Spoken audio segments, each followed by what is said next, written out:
Chris Hipkins. Mr. Speaker, I just want to make a very brief contribution to this discussion, because I've had the chance to have a read of some of the relevant sections of McGee while this interchange has been taking place.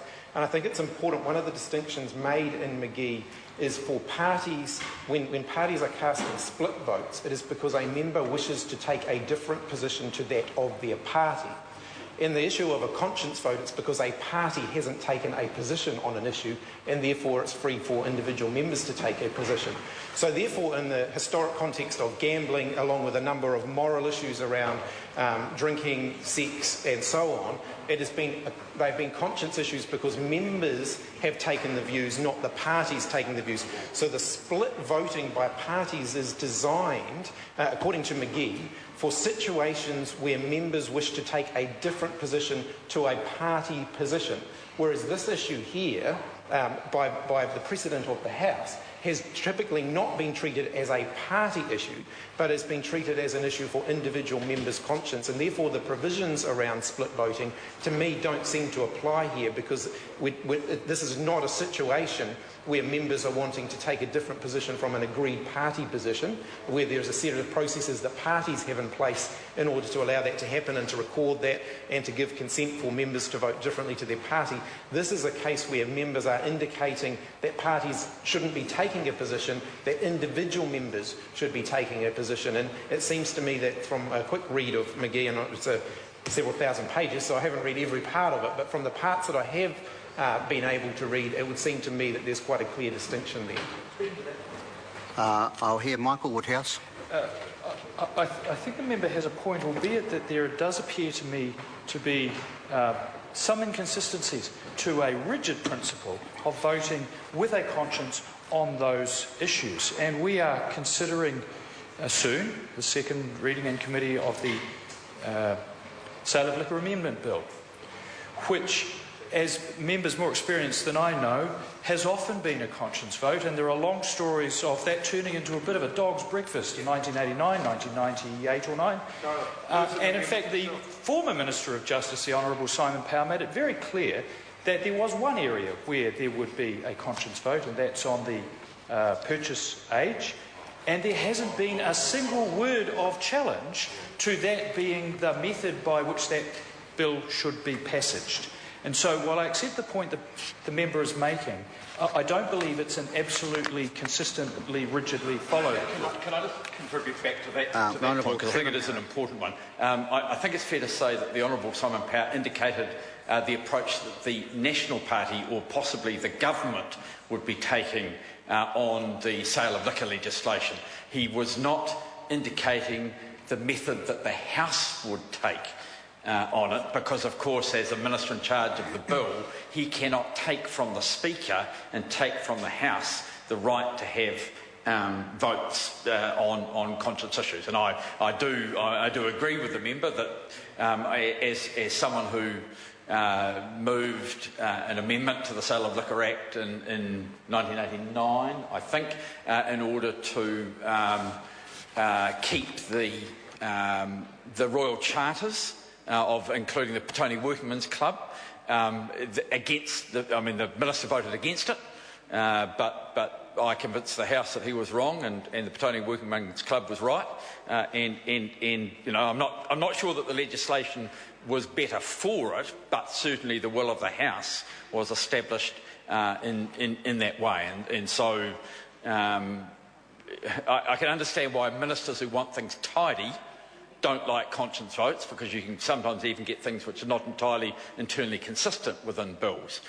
But having said all of that, there have been a group of areas that have been established for having them, and while the National Party caucus can make a decision if it wanted to exercise a collective conscience, if you like, as opposed to individuals having to vote, and parties done in the past. My party has on occasions on conscience votes done that.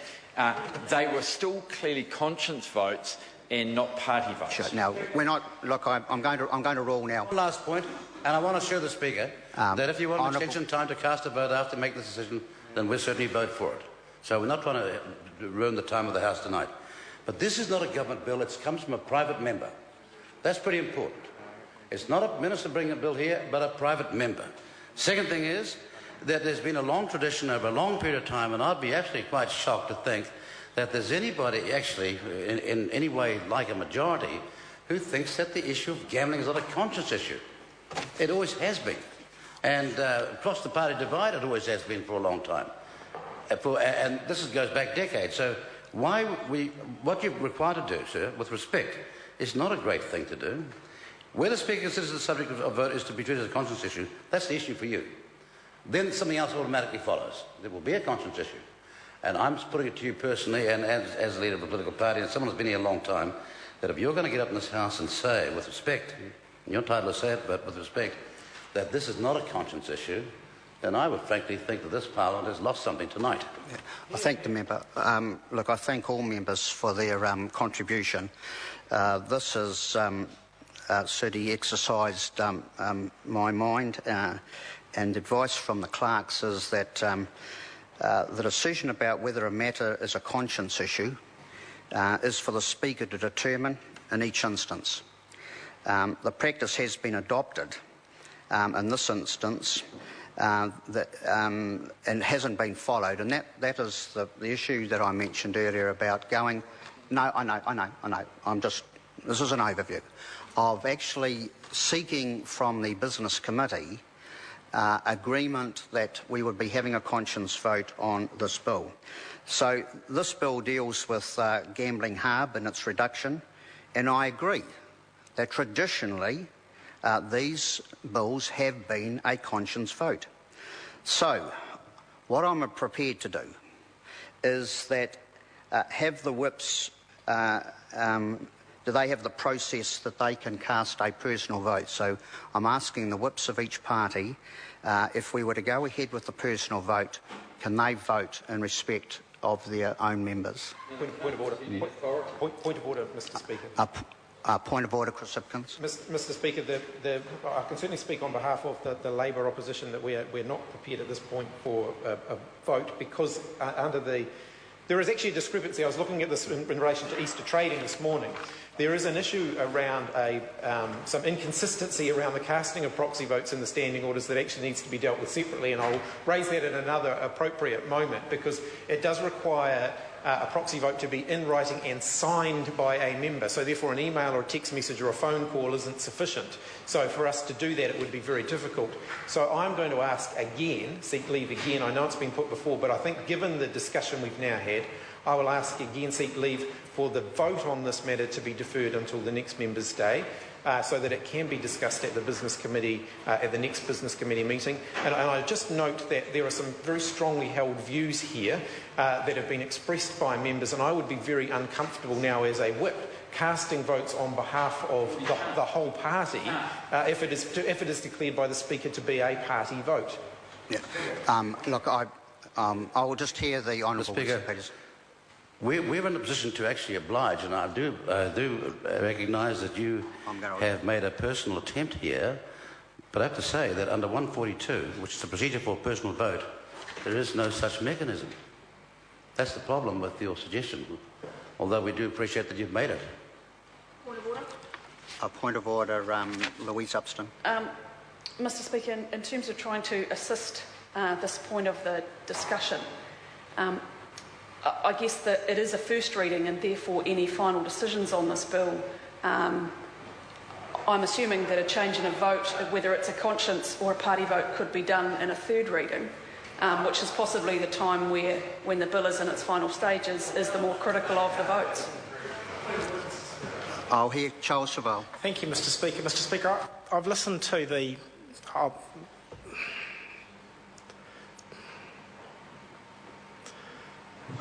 Sorry, Mr. Speaker, I didn't want to stop. No, I'll hear Charles Chauvel. Hang on, Mary. Charles Chauvel. Having listened to the debate, I've just grown increasingly concerned about the position of a member of tender conscience on an issue like this.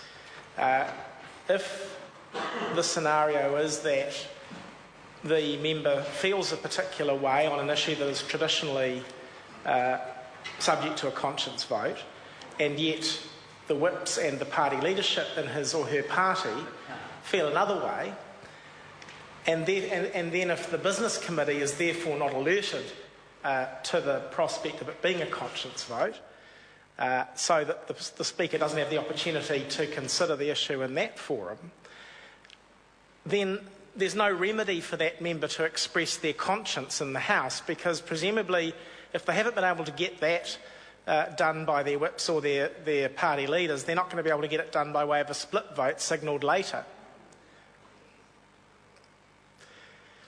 So, Sir, I ask you to make a ruling under Standing Order 139 as to whether this ought to be a conscience vote, sir, and I hope you will rule that it is one. And I know that, I think from the debate it's clear that members are willing to participate in a personal vote tonight if that can be held. Michael, I'm going to call Michael Woodhouse first. Thank you, Mr. Speaker, and I do appreciate the spirit in which the member, Mr. Chevelle, has raised that point, and also the issues that have been raised by Mr. Mallard. I say this respectfully. The first reading of this bill started on the 4th of April, 5 weeks ago. And as a matter of process, there has been plenty of opportunity for respective caucuses to consider their position and advise the Business Committee accordingly. And it's simply not appropriate to be raising it, I say this respectfully, on the 8th call of the first reading 5 weeks after we started. Speaking to the point of order further... No, sorry, the Honourable Peter Sharples. Thank you, Mr. Speaker. As the co-leader of the party that brought this bill to the House, I heard you call for the vote, and I heard Mr. Mallard ask for a party vote, or the leave of the House, and the leave of the House was declined, and I feel that the vote now has to be put. No, well, sorry, very briefly, Mr. Speaker, and I apologise. I will do this very briefly. I heard your indication as to asking whether whips are ready for a personal vote. I've spoken to our whip. We will not. If you grant the conscience vote, we are not in a position to do proxies, but there are members in the House, and actually they are present, they can vote. I have no doubt that the bill will pass on a personal vote, its first reading, so we're not going to the result, but I think we're establishing the principle. Right. This is my final ruling. I'm going to put the vote. And if a member calls for a personal vote, I'll allow it. I call for a personal vote. Personal vote's been... I have to put the question first. Point of order. Point of order, Michael Woodhouse. Can I just clarify what you have just ruled, and that is, it is your considered decision that if a personal vote was called for, you will agree to it. Is that what I've heard you say? That's what I've said. All right, so I will come back to the Standing Order 141, which are the grounds and the circumstances for bringing... No, I've already ruled. No, Point of order, I have already ruled, and we intend to put the vote, and after I put the vote, if a member then calls for a personal vote will be held. That's my ruling, end of matter. The question is that the motion be agreed to. Those of that opinion will say aye. To the contrary, no. The ayes have it. Personal vote's been called for. I'll ask for a personal vote. So we have to do ring the bells.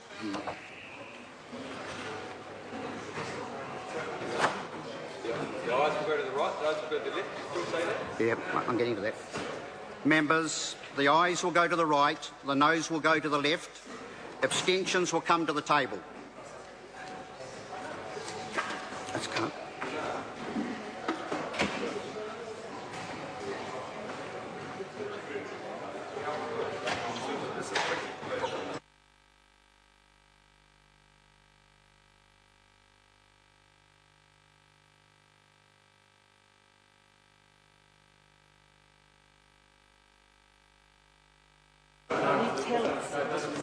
Yes. Parties, I need two tellers, one for the ayes and one for the noes. Louise Hudson and Trevor Mallard.